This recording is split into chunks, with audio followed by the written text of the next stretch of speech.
It is now in order to consider amendment number 15, printed in Part A of House Report 112-398. For what purpose does the gentlewoman from Hawaii seek recognition? Mr. Chairman. From Hawaii seek recognition. Mr. Chairman, I have an amendment at the desk. The clerk will designate the amendment.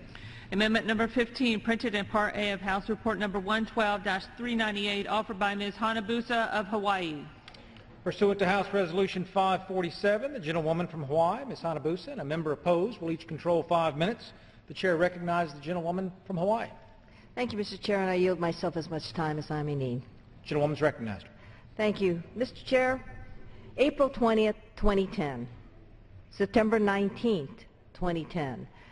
Those dates may not mean much to a lot of people, but I will tell you, I was not a member of this body at that time, but I remember when the BP oil spill started, April 20th, 2010, and when we all cheered when it was supposed to be capped on September 19th, 2010.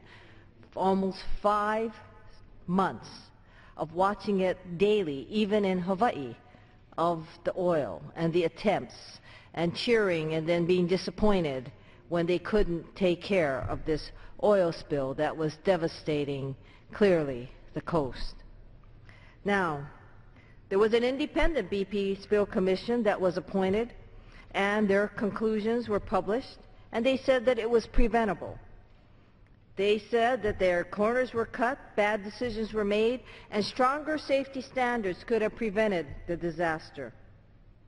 It also pointed out that the United States has a fatality rate in terms of offshore drilling that is 4 times that in Europe.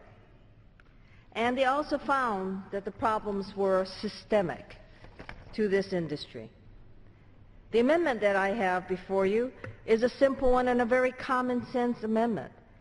It simply states that the Secretary of the Interior shall require that when he does leasing, that each lease must have requirements, must meet the requirements for a third-party certification of safety systems related to well control, such as blowout preventers.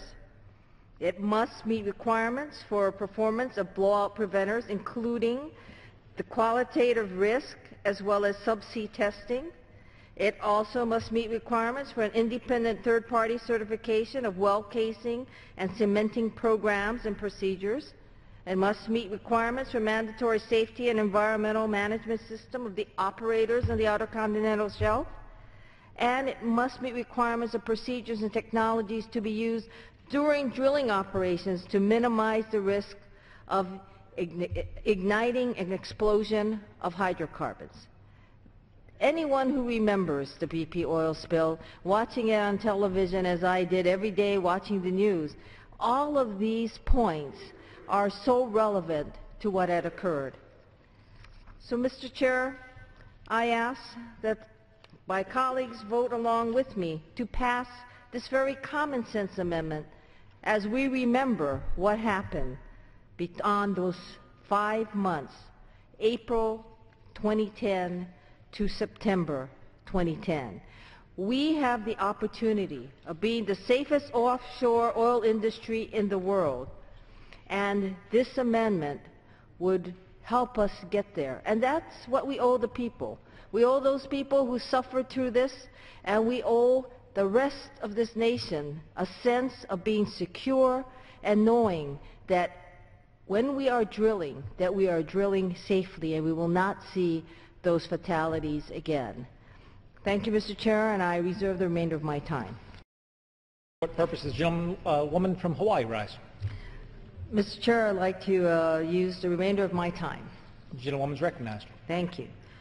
Mr. Chair, it becomes quite troubling when we hear that from the Republican side, the other side of the aisle, that the Obama administration is doing okay, or they're taking the representations of the Obama administration, when we know continually that that's not the case.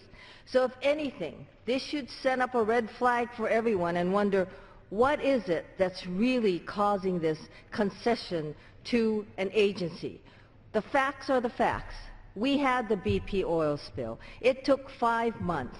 There's nothing that's been proposed in concrete as to how to prevent that from happening. That's why we're the Congress of the United States.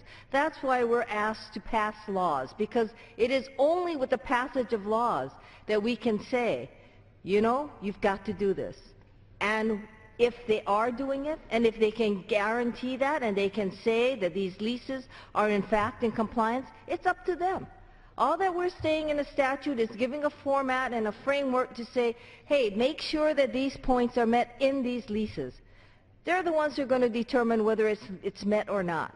And that's why I think we owe it to the people who died. We owe it to the people who suffered the economic losses. We owe it to everyone in this nation to make sure that we do not suffer a BP oil spill again. That, I yield back, Mr. Chair. Gentlewoman yields back. The question is on the amendment offered by the gentlewoman from Hawaii. All those in favor say aye. All those opposed say no. In the opinion of the chair, the ayes have it. Pursuant to Clause 6 of Rule 18, further proceedings on the amendment offered by the gentlewoman from Hawaii will be postponed.